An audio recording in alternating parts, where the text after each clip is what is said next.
Now, The Hunt Palmer Show. He needs care and treatment. You are now listening to The Hunt Palmer Show, brought to you by Daryl May Remax Partners on 104.5 ESPN Baton Rouge. Is this a great country or what? Locking down the middle of the day, live from the Raising Cane studio. This is Hunt Palmer.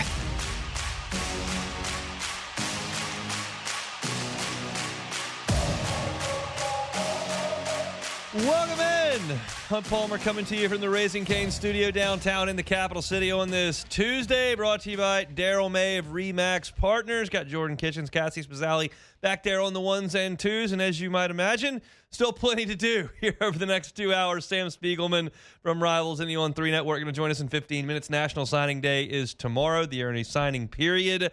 And there are a lot of changes that are going on under LSU's Football Operations Center right now in terms of offers, in terms of commitments, potential decommitments, and what could happen over the next 24 hours. Sam will catch us up on everything he knows at this point. Glen West from 24/7 will be with us at 1:30. He was there at the press conference yesterday for Lane Kiffin, so we'll talk to Glen coming up at 1:30. Colin Jeter, former LSU tight end, now with the LSU Alumni Association, with us 2 o'clock on Tuesdays. He'll be here. Sharif Ishak at 2:30. I want to talk Saints with Sharif, but also Tulane with Sharif, as Blake Baker has interviewed with that job. So I want to talk to Sharif about what he knows about what's going on uptown in New Orleans as well. So lots and lots and lots to do. But we start with LSU and Lane Kiffin. Right after we got off the air yesterday, about 45 minutes after we finished yesterday, Lane Kiffin went to the podium. He had on his purple and white shirt, had on his purple tie, and he addressed the media and the LSU fan base for the first time as the LSU head coach. And there were plenty of things to chew on from that press conference, but I want to focus on one aspect of this that comes in various different quotes.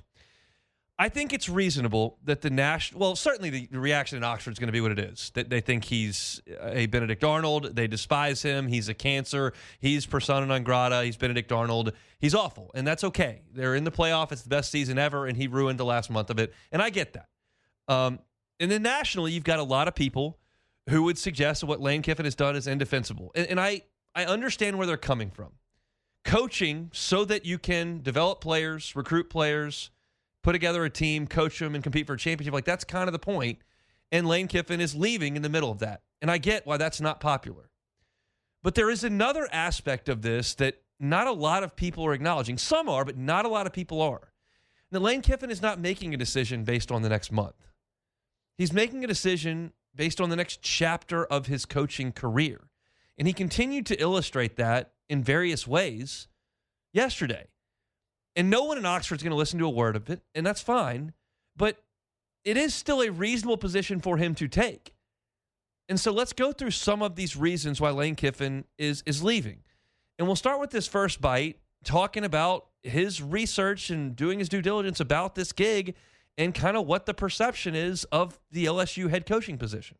Someone very close to me reminded me this week in this decision that LSU is the best job in football. When you take the history, tradition, passion, and the great players in the state of Louisiana, no one can argue that when you're in Tiger Stadium on Saturday night, there is nothing like it. This place is built for championships with championship expectations. We understand that. But as an elite competitor, that's exactly what you want, and that's why we're here. Best job in football. Someone close to me said that. Now, allow me to editorialize here on a talk show. I'm not reporting facts, editorializing my opinion. But you'll connect these dots with me here. I'm not going to be unreasonable. Someone close to me said that. Well, we also, and I think a lot of you have heard what Lane Kiffin had to say yesterday, a lot of y'all know that he mentioned what Pete Carroll told him. We'll get to that in a second. He mentioned what Ed Orgeron told him. And he talked about what Nick Saban might have said, but didn't go directly into it. He was pretty forthcoming with a lot of the things that people said to him. And for some reason, he said someone close to me said that. Now, we'll see what you think, but here's what I think. Let's play what Pete Carroll and Nick Saban told him and what he was willing to divulge. You know, Pete Carroll, really, he told me, you know, that he always told my dad that he'd look out for me.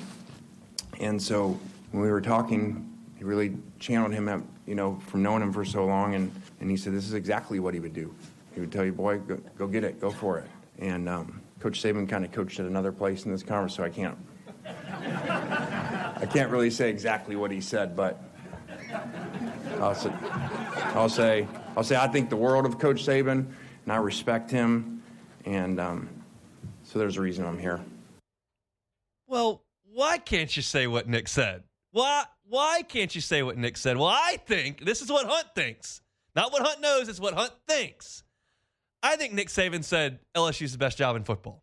I was at Alabama for 16 years. I won 1 million championships, but that's where you want to be, Baton Rouge. That's what I think. And he can't say that because Nick's still in Tuscaloosa, and Nick does love Alabama. I'm sure of that. But I think Nick told him that's the spot. That's where you need to be. Nick said on the record, biggest mistake ever was leaving LSU. That doesn't mean he hated Alabama. I mean, he hated the Dolphins. Biggest mistake he ever made was leaving LSU, and I think that played a big part in what Lane Kiffin did. But there were other things, independent of what Pete Carroll said, independent of what Nick Saban said, maybe what Jimmy Sexton told him. There were real tangible things that he was pointing to in yesterday's press conference. And one of them was his life experience in that stadium. Yeah, it feels good to be on that sideline. I've been down there in what you guys have watched for a long time, and I would say that you would probably say two of the most intense times and feelings, and those were 2 overtimes, one at Alabama here, and then one at Ole Miss here. And, God, man, that feeling on the other sideline, all the way from the warm-ups of those night games, man, it is not. I coached a lot of places, okay, and a lot of road games. NFL, college. There is nothing like the feeling when you're on the other sideline and the intensity that you feel. It's like a weight that you feel. You know, I've talked to head coaches who have been here before, obviously, and they talk about like feeling on the other sideline, like how they feel lifted up by the crowd in the intensity. Well, when you're on the other sideline, you feel it the other way, and especially as you get to crunch time and overtime at night. So I've felt that, and I always thought to myself, man, what if we had that advantage on our side? So if we combine what we do, the way that we coach players, the systems that we run, and now we have that intensity on our side for the opponent to deal with, again, that's how it painted all together to say, man, this is where you're supposed to be. This is a man who 3 weeks ago, coached in front of the largest crowd in Ole Miss football history. And he's telling you, I thought, man, what if I one day had that kind of home field advantage? He's suggesting I can't get that at Ole Miss. The stadium's not big enough. You can't create Tiger Stadium's environment, Kyle Field's environment, Neyland Stadium's environment, the Shoe. You can't recreate that at Vaught Hemingway. You can't do it.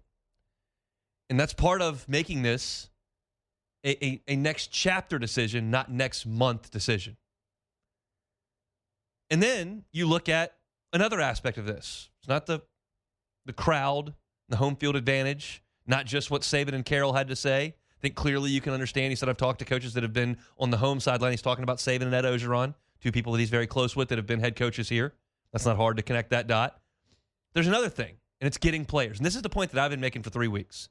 The numbers bear this out in recruiting. They bear this out in NFL draft picks. They just do. It doesn't matter if it's Ed Ogeron coaching here, Brian Kelly coaching here, Lane Kiffin coaching at Ole Miss. LSU has better access to better players and has put more people in the draft. And he talked about recruiting at LSU moving forward. That was the number one priority and is the number one priority right now. You know, it goes dead where we can't go out right now. Yesterday, people could come up to the office. So that is our number one focus right now, is to sign the best class that we possibly can Wednesday. Also, we have big picture thinking too. So we're not reaching or we're not signing kids because they're from this school or that school or any of that stuff, okay? We're going to sign the best players that we can on Wednesday, then go to the portal, which I have zero concern about the interest of players with that. Because I know what the interest was of players, Ashley, come play for us where we were just at. And now when you put that with this stadium, with that logo, I mean, makes me want to go get on the phone right now, but the portal's not open. And look, you can talk to me about the Grove Collective all you want. You can talk to me about the portal class 2 years ago all you want. You can talk to me about the 8 players they had drafted a school record last year all you want at Ole Miss. The brand of Ole Miss is not as strong as the brand of LSU, period. That's objective fact. The brand of LSU, in very recent memory, has got 2 Heisman trophies, has got 3 national championships and playing for another one, has got national championships across the campus, has got all kinds of national exposure, including a documentary that was done about coming here and playing for that brand.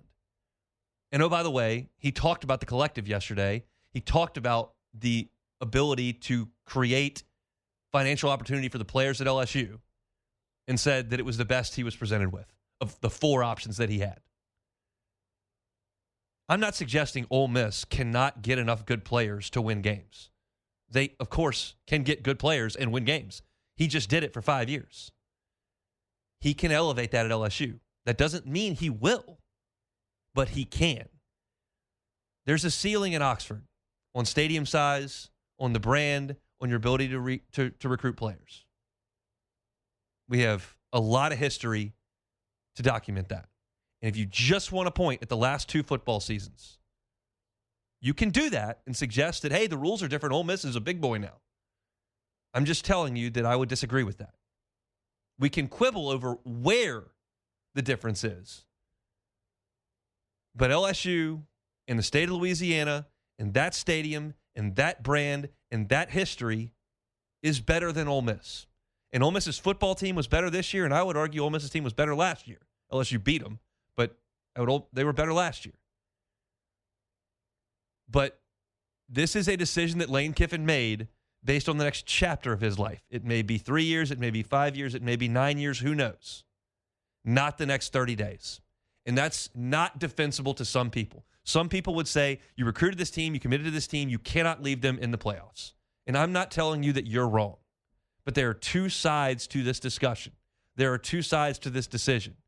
And if Lane Kiffin thinks it's best for his family and his career and his opportunity the next 3 years as opposed to the next 3 weeks, that changes the dynamics of the decision-making. And he made this decision, and he gave you the reasons why yesterday. And if you want to argue with all of those based on the next 3 weeks, you can. I'm just going to look the other way. That's our look at Lane Kiffin's press conference yesterday. We'll talk about it a little bit more, including what we think we may see or hear from Charlie Weiss in the next couple of weeks, because that's maybe the most interesting staff dynamic to this point between Ole Miss's staff and LSU's with Lane Kiffin. But for right now, over there at that football operations building, there are 2 things that are being done. There are discussions that are being had about staffing. LSU's current staff, Ole Miss's current staff, others that could be available to come work on the staff, and National Signing Day tomorrow. Now, it's a dead period, so you can't go out, but you can have conversations, and those conversations are being had. Things are changing by the minute over there, and they are across the country. There's a quarterback flip from Georgia to Vanderbilt, but then maybe not from Georgia to Vanderbilt because he said it might not be from Georgia to Vanderbilt. Like, it's crazy out there right now. Sam Spiegelman's with Rivals in the On3 network. He's covered it from a national perspective. It certainly has his fingers on the pulse of LSU as well. We'll talk to him when we come back. The Hunt Palmer Show. First American Bank and Trust started up in 1910. You do something for 115 years, you probably do it pretty well. Probably got it figured out. They do. 25 locations throughout southeastern Louisiana. If you're looking for a small town feel to your bank, but all the resources that you're looking for your personal loan, for your commercial loan, First American Bank and Trust is who you need to deal with. Their management has an average of 25 years of experience with the bank. Folks go there. They're ingratiated into the bank. They're ingratiated into that community, whether it's in Dutchtown around here, Jones Creek around here, or even down to Terrebonne Parish, Lafourche Parish, St. John Parish, over in Hammond to St. Tammany. Wherever you are in southeast Louisiana, there is a branch close to you. Go in and say, hey, you make a phone call there, you're not going to get some call center in Chicago. All their decisions on their loans are made locally here in southeast Louisiana. It's First American Bank and Trust. Stop into a location today. First American Bank and Trust. This is the Hunt Palmer Show, brought to you by Daryl May Remax Partners. Looking for land to hunt or build? Call Daryl May Remax Partners.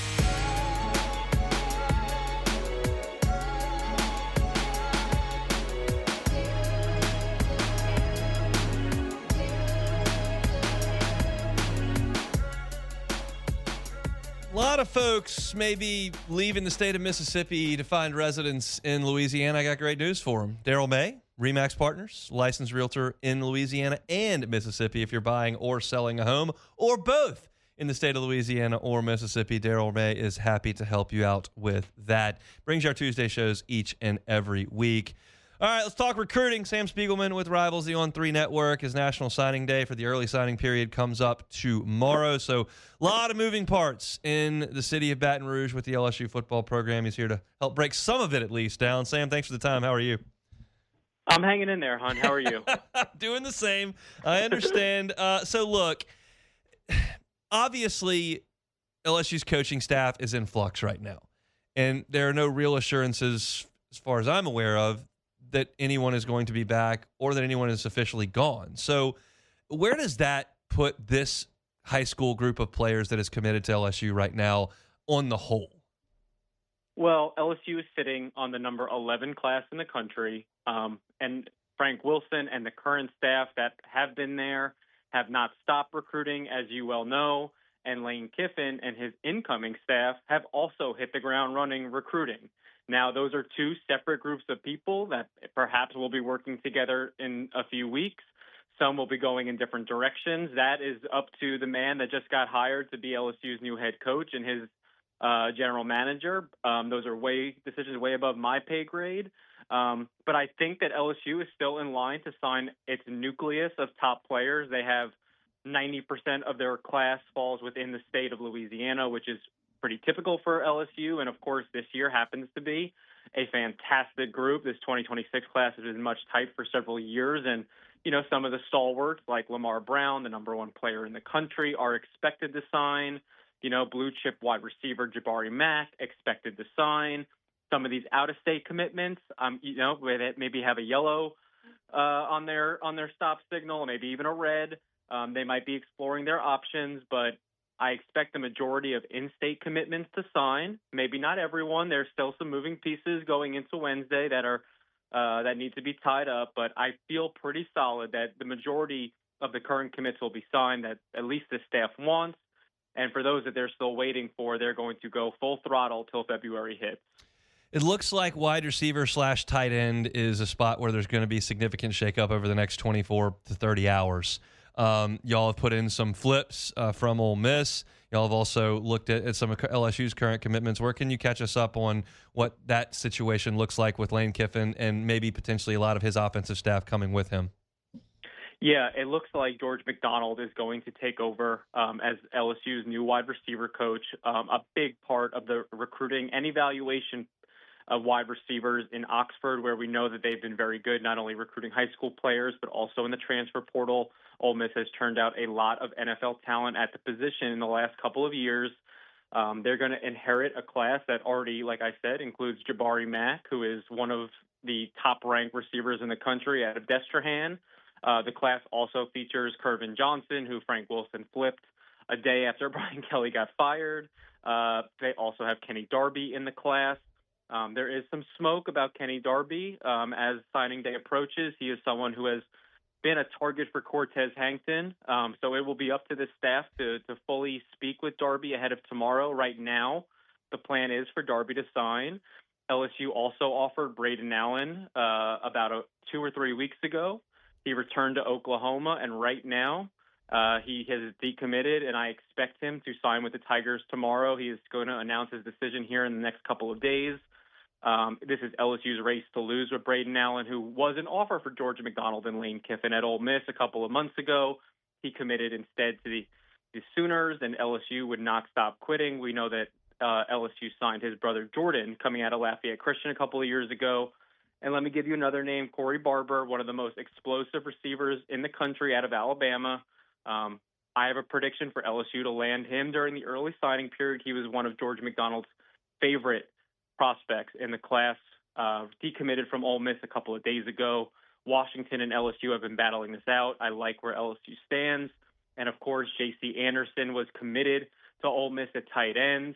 LSU was looking for a tight end in this class. Joe Cox is expected to join Lane Kiffin in Baton Rouge. I expect the 4-star tight end to follow suit. It's a lot of moving parts, but doing a great job of keeping up with all of that. I know that Richard Anderson is one of the biggest pieces of this class. He said Sunday, I guess it was, it's Tuesday now, that he was reaffirming his commitment to LSU and expected to sign. And I know you've been very connected to what's going on with him. How do you feel about LSU's chances with one of its longest commitments of this class, if not the longest, if I'm not mistaken? Yes, Big Rich was the first commitment for LSU in this 2026 class. And listen, if he signs on the dotted line this week, then it will be with LSU. I can say that. There is some smoke in the air. Let's put the context out there. Big Rich made an official visit to Texas 2 weekends ago. When I asked Big Rich how that visit went, he said, "Go Tigers." And I can tell you from the folks in Austin, there was still a strong sense that he would still end up in LSU's class. Of course, the catalyst will be Frank Wilson. Lane Kiffin has not named the running backs coach. We don't know whether Frank Wilson will be a part of the staff. Will he be in the front office? Where will he be, if in Baton Rouge at all? And that is the fact that we are waiting for. That will ultimately determine if and when Big Rich Anderson will sign, the five-star D lineman from Edna Carr from New Orleans. Of course, Frank Wilson has been point on this recruitment. Bryce Brown, the head coach of Edna Carr, is expected to be in Baton Rouge at some point this afternoon or evening. Of course, he is preparing to coach Carr in the state semifinals this week, but we'll make that trip up I-10 to speak with the new coach. Dialogue has continued from both sides. Like I said, if things go well, if Frank Wilson is going to be a part of the new regime at LSU, I think that Big Rich Anderson will follow. If not, he will wait till February to sign. LSU will be an option. I'd also expect Texas, USC, and potentially even Ole Miss, where Pete Golding is now the head coach, to be a factor if he does not sign this week. Chatting with Sam Spiegelman with Rivals, the On3 Network. Awesome time to sign up if you're an LSU fan, because there are a lot of moving parts, and they do an incredible job over there at the Bengal Tiger On3. We chat with a bunch of those guys on this station every single week. So I'm curious your thoughts on Haven Finney. We understand how dynamic Corey Raymond is on the recruiting trail. We saw the first year of DJ Pickett this year. PJ Woodland also had a really nice year, and Haven Finney is as good as of a defensive back as there is in this class, has been committed to LSU. How do you feel about him? You know, much like Big Rich Anderson and Frank Wilson, I have a similar feeling about Haven Finney and Corey Raymond. When Corey Raymond was in Gainesville, I would have expected Haven Finney to sign with the Gators to play for Corey Raymond. And as soon as he got to Baton Rouge and reclassified, the plan was to follow Corey Raymond to LSU. And it was really never too much of a close race, despite being a West Coast kid. All indications I've gotten in the first couple of days, I know you just said it was Tuesday. It feels like it could be Friday. It could be Saturday of how long we've been tracking this. All signs point to Corey Raymond staying on the staff. We know the colossal mistake that Brian Kelly made when he went in a different direction than Corey Raymond, who many, credit for being the architect of DBU. And not only has he been an excellent recruiter, he has been the best evaluator in the secondary for the last 10 years in the state at secondary. And with Blake Baker likely to remain, I would imagine there's a lot of support in that building for Corey Raymond to stay put. Of course, he's a Louisiana native. If and when Corey Raymond is solidified, I would expect Haven Finney to follow suit. I know that Michigan has taken swings, but they've also flipped other cornerbacks away from Baylor, for instance. This is looking like Haven Finney to LSU, but of course, if Corey Raymond is not a part of the staff, I would expect the elite cornerback from the West Coast to explore his other options, likely wherever Corey Raymond heads. And then more of a bigger picture question for you. And Sam, appreciate your time so much. Lane Kiffin's reputation as a recruiter and how you think he will manage the recruiting operation in Baton Rouge. How do you feel about that? I've been thinking about this question for a while, because Brian Kelly, as we know, the personality didn't fit with administration. It didn't fit with coaches in the high school level, didn't fit with coaches at the college level, didn't fit with the recruits. Ed Orgeron was a whole different sort of cat, right? I mean, he was basically the mayor of Baton Rouge that also coached the football team and beloved to this day for delivering that national championship. But Lane Kiffin reminds me more of being in the Les Miles mold. He's got a quirkiness. He's got a unique sense of humor. He's active on social media, and he likes to take shots at his enemies in a joking but friendly fire sort of way. And I think with the fan base in Louisiana, fans of LSU who are expecting him to win, and I think he will have all the tools at his disposal to win. And then you factor in someone with a little bit of a personality. He is, he may not be from the South, but he spent a lot of time in the South and the Southeast.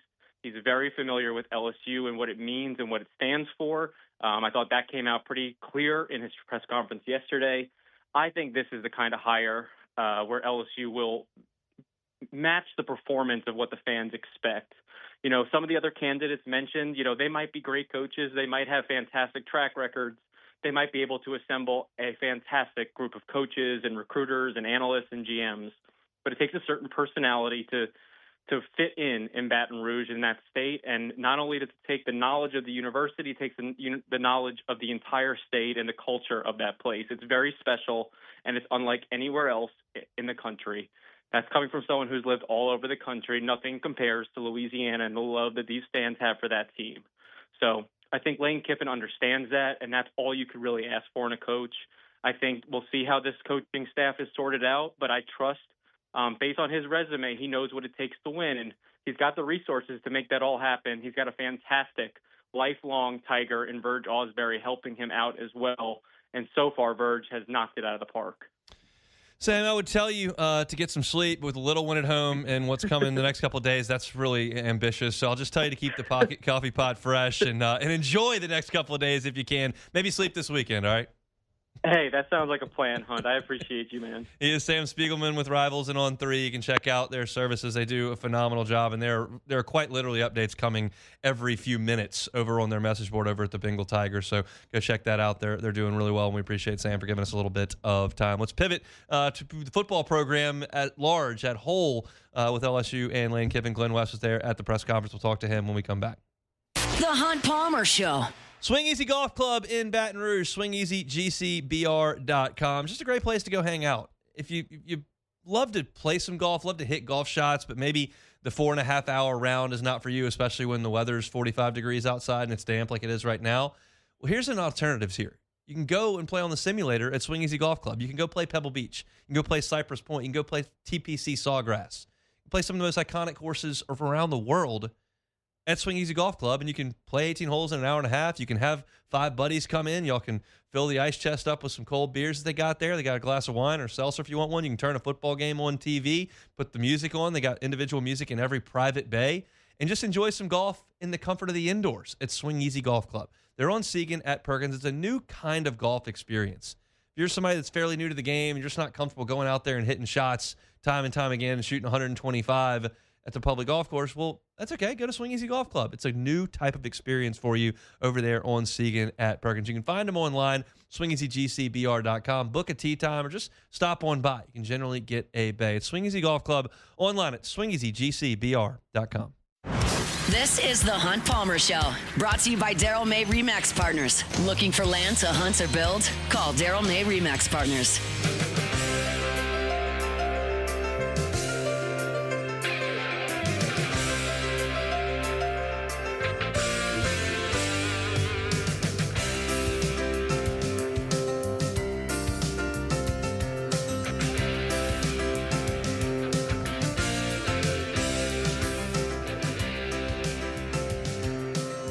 Tuesday shows brought to you by Daryl May of Remax Partners. Looking for land in Louisiana or Mississippi, maybe a hunting spot for yourself? Daryl May knows all the spots. He can help you out with that, and certainly buying or selling a home in Baton Rouge or anywhere around Baton Rouge. Daryl's a lifelong Baton Rouge resident and can help you out with that. Let's go back to Jim's Firearms Hotline. Glen West, senior writer at Go 24/7, talking Tigers with us every Tuesday. Glenn, how are you? Busy, Hunt. How about yourself? Same thing. Interesting how that works out. Let's talk about yesterday. You were in attendance at Lane Kiffin's introductory press conference. How did you think he came across yesterday? Yeah, I thought, kind of his opening remarks, maybe took him a little bit of time to get into a groove there. But I thought he did and said a lot of the right things that you wanted to hear if you're an LSU fan. And, look, I think the one thing about Lane Kiffin is that he's a larger-than-life personality in this sport. He does a really good job of making things interesting, and I think that's exactly the kind of guy that LSU needs leading this program right now. He's obviously an offensive genius, a brilliant offensive mind, and somebody that I think is going to be able to come in here and really fix that side of the ball quite quickly. I think that was probably one of my bigger takeaways from him is that, I think they're going to get to work really quickly on trying to retool this offensive side of the ball, and you're already starting to see that with some of the coaches that he's bringing with them, some of the decisions I think they're going to soon make here with their 2025 or 2026 recruiting class, and certainly with the transfer portal coming up here in several weeks as well. I think this was the home run A+ hire that LSU really needed to make, and huge credit to Burge Osbury and that search committee for pulling this off, because there was a time where it was a very tumultuous several-week period there where you just didn't know if LSU was going to be able to get it over the finish line. But I thought Lane Kiffin did a really nice job of conveying the message that was told to him by Verge and by this LSU administration, that they're going to dump a lot of resources into him and a lot of resources into this program to make this thing a successful marriage from really, I think, year one.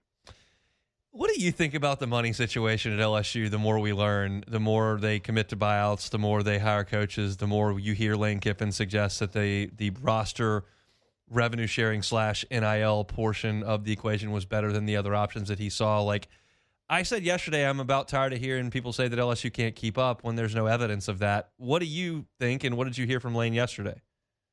Yeah, I think that LSU has proven over the last year that they absolutely can compete with the big boys, that they can do whatever it takes to get the kind of roster that they want. And I think he explained that really well yesterday. The biggest thing in his mind was much less about the contract for him and much less about the resources that were going to be poured into the program once he got here. And we've all seen and heard the numbers. 25 to 30 million is what I think is being promised from LSU to Lane Kiffin and this roster as we move forward. And I think that's going to have to be on an annual basis. But it tells me that, if you're still paying Ed Orgeron, you're paying Brian Kelly, you're now paying Lane Kiffin, you're going to pay all of this staff here that he's bringing over. You've got plenty of resources to make this thing work. And I think that was a huge point of emphasis that they wanted to come across yesterday. And that was certainly one of the bigger takeaways that I had. When do you expect some announcements on a coaching staff?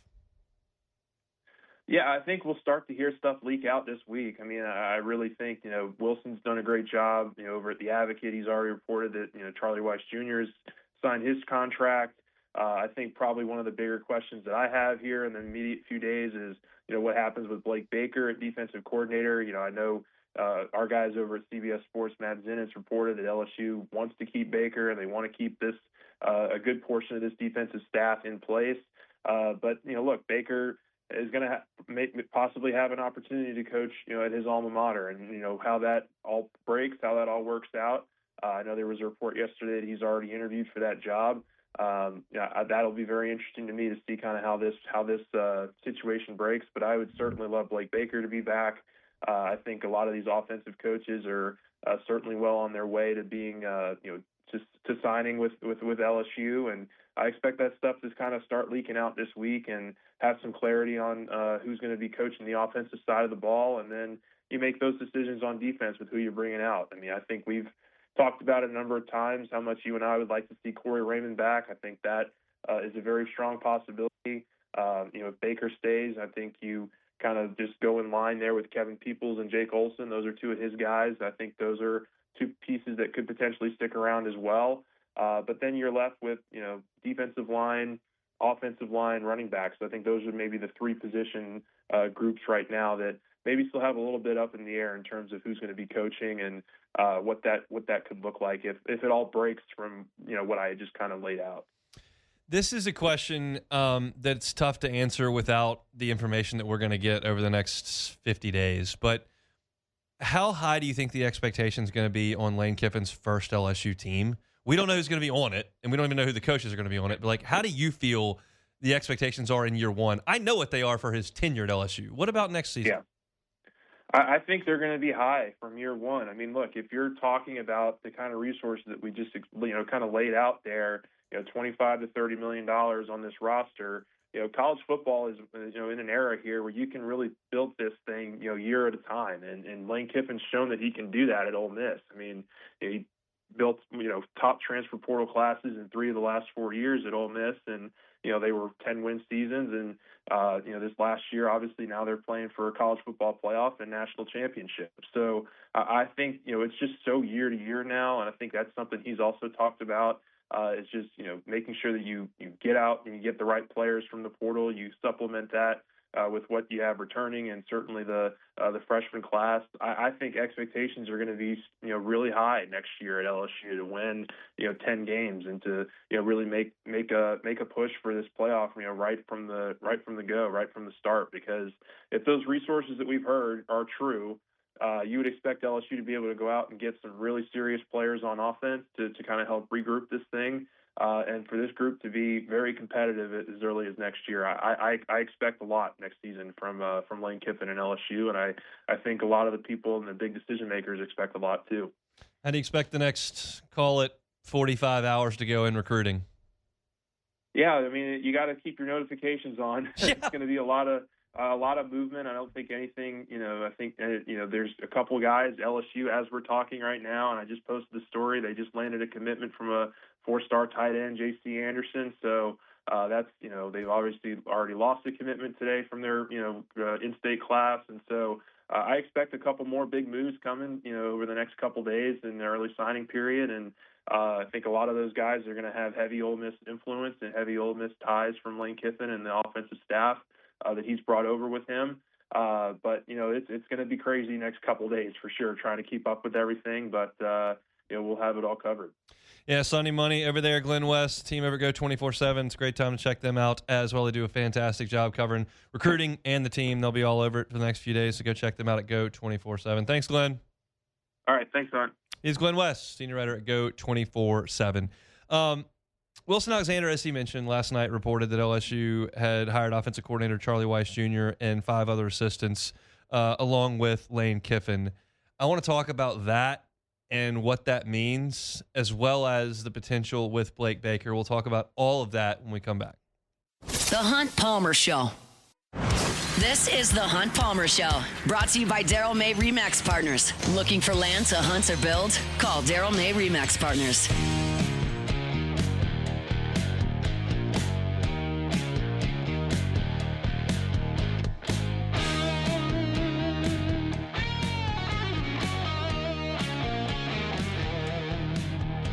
Daryl May, Remax Partners, buying or selling a home in Louisiana or Mississippi. He's the guy you need to call. He's got a unique set of skills that can help you out here. He spent more than 2 decades building here in Baton Rouge. He knows what you're looking for in another home. He's also lived here his entire life, born and raised in Baton Rouge, now a proud St. Francisville resident. So whether or not you're looking right here deep in the 225 right here in Baton Rouge or just outside the city limits, a little slower pace, Daryl can help you out with that at all. So his knowledge of building, his knowledge of the area, there's not a realtor that you would rather work with in the area. Daryl May, licensed in Louisiana and Mississippi. He can also help you out with this place on the Gulf Coast there in Pass Christian, Mississippi, if you're looking for one. Daryl May, Remax Partner, brings you our Tuesday shows each and every week. So Wilson Alexander reported last night that LSU had signed Charlie Weiss to a contract, and that is significant news. Lane Kiffin is the brains of this operation. He is the top of the totem pole. But Charlie Weiss Jr. is in that brain trust. He was the highest paid offensive coordinator in the SEC at Ole Miss, and he and Lane Kiffin make this music together. Charlie Weiss is the play caller. Now, Lane Kiffin is very much on those headsets. He's very much involved in what's going on play to play, drive to drive. But Charlie Weiss is very much involved in that too. And to have those two guys in Baton Rouge would be a very, very massive thing. I say would be because there's still an opportunity that Charlie Weiss could get a head coaching job this year. Apparently, there's some interest from South Florida. I don't know how far down the road that is or not. It's that time of year. Anything's possible. But those two guys in Baton Rouge is a big deal. It's also, and this is another piece to this puzzle. It's a small piece for this puzzle, but it's a piece to this puzzle. You've now taken the brain trust from Oxford. Like if Charlie Weiss Jr. stays at Ole Miss, they still retain a piece of the DNA that made them as good an offense, as consistent an offense as there's been in college football the last couple of years.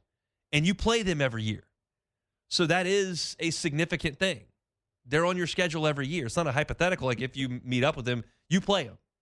So to take that away and leave Ole Miss basically with Joe Judge calling the plays in the playoff, and then we'll see what they do to offensive coordinator next year, like you've hurt Ole Miss significantly while really enhancing your staff offensively with Charlie Weiss. And if you bring Lane Kiffin and Charlie Weiss, then you can fill out the rest of that staff, whether it's Frank Wilson, whether it's Kevin Smith, whether it's whoever on the offensive line.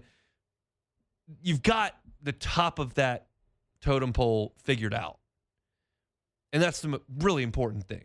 Then you go to the defensive side of the ball with Blake Baker. And Matt Zenitz reports that Blake Baker is likely to be retained by LSU. And if you retain Blake Baker, you've got a really good chance of keeping Kevin Peoples and Jake Olson, and you got a really good chance of keeping Corey Raymond. Kyle Williams, I think, has done a good job this year. That DNA is not as interwoven. Like, Corey Raymond is so likely to stay on LSU staff, no matter who the coach is, just because of who he is and what that position group is and his relationship with LSU. He realized when he left last time, like, the grass not always greener, and he went to a really good spot. I think he's going to be there. And then Olson and Peoples, like, Blake Baker went and got them from Missouri. He handpicked them. So it's likely there. I don't know about Kyle Williams, if he wants to coach under Lane Kiffin, if he wants to keep coaching. If I don't, that part I don't know. So I have more skepticism about that. But the other guys you figure you keep around, and then we'll see what happens to Kyle Williams. But all of a sudden, you start to see the real bones of that staff come together, and that's a really strong staff. You take Ole Miss's offense and LSU's defense, which went from 108th in the country and in 2 years was 25th in the country with Blake Baker, and you hear the way that those players talk about him, and you hear the way that he's impacted that side of the football program. It's a big deal, and that's a really strong staff to put together. Now, Blake Baker interviewed with Tulane yesterday. I'm hearing things on both sides of that. Yeah, he's likely to get it. No, he's likely to stay at LSU. I'm not comfortable jumping on one side of that fence as I sit here today at 1:52 on Tuesday. And I point that out because that could change at 2:52 on Wednesday. Things are moving very quickly in the coaching world, in the coordinator world, in the recruiting world. Things are moving very quickly, not just in Baton Rouge, everywhere. But this right now feels like a really, really positive thing. Now, if you tell me in 20 hours that Charlie Weiss is taking the head coaching job at South Florida and Blake Baker's going to Tulane and he's taking two staffers with him, all of a sudden things get a little dicier, and that's going to impact LSU's recruiting class. And, things are going to happen. We just saw J.C. Anderson flip from Ole Miss to LSU, to four-star tight end from the Midwest in Illinois. And LSU's going to get some commitments and get some flips, and they're going to lose some commitments. They're going to have some folks to leave. Jalen Chapman just decommitted. We talked to Sam Spiegelman earlier. Kenny Darby is potentially looking around. Matt Moscona reported at LouisianaSports.net earlier that Richard Anderson may be holding off until he knows what LSU staff's going to do. There are going to be highs and lows in this thing. But you have to trust, if you're an LSU fan, where you have to sit back, take a deep breath, and go, okay, we lost a commitment there. We got a commitment there. This coach is leaving. Okay, we got that coach. There's going to be a lot of stuff going on. What you have to sit back and go is, okay, Lane Kiffin's got to be in charge here. And not everything's going to go perfect. And I promise not everything is going to be terrible. Some stuff's going to be great. Some stuff's going to be disappointing. Everybody's in transition and in flux at this point. There's a lot of things happening. Georgia just lost their number one commitment, a quarterback, to Vanderbilt. Okay? So that's as stable a program as there is in the country, and they're losing quarterback commitments to Vanderbilt. But you just got to, if you were excited when Lane Kiffin got the job, if you were excited when Lane Kiffin went to the podium yesterday, if you're excited about Charlie Weiss Jr. staying, you're excited about Blake Baker staying, and realize that, okay, maybe Blake Baker might leave and maybe Charlie Weiss Jr. might leave, you just have to trust the guy who's getting the big paycheck. And no matter who his offensive coordinator is, no matter who his defensive coordinator is, no matter what four-star signs at LSU, what four-star flips from LSU, whether they're from Illinois or Baton Rouge or Eunice, or it's Kiffin's job to get it straight. And it's going to be bumpy and choppy and turbulent and wild for the next week. And then we'll take our head above the water and survey what's gone on. But I think if you're excited when Kiffin went to the podium, you've got to relax when things don't go exactly according to plan. I think the term that the kids use, that the message board folks use, is melt. You got to keep the melt to a minimum at this point. There is no way to have a coaching change and just have everything go smooth. It cannot happen. Not in a world where every single player is a free agent at the end of every year and every single coach is available to jump. You cannot have things just run smooth. It can't be done. So you take the highs, you take the lows, you trust the guy in the captain's chair, and you just keep pushing forward. Lane Kiffin appeared yesterday to be very excited about recruiting at LSU. He's going to do things his way. He'll fill out his staff. They'll get the commitments and signatures that they can. Portal opens in a month. They'll address things they need to with the whole truckload of cash that they got set to the side. And it's going to be a wild scene. But I think LSU's got a really good head football coach that knows what he's doing. He's not new to the gig. And I think LSU's going to put together a really good football program moving forward. I just can't tell you what pieces are for sure going to be a part of it on a player perspective or an assistant perspective. That's what the next 6 weeks are for. Come back with hour number 2. That's next. The Hunt Palmer Show.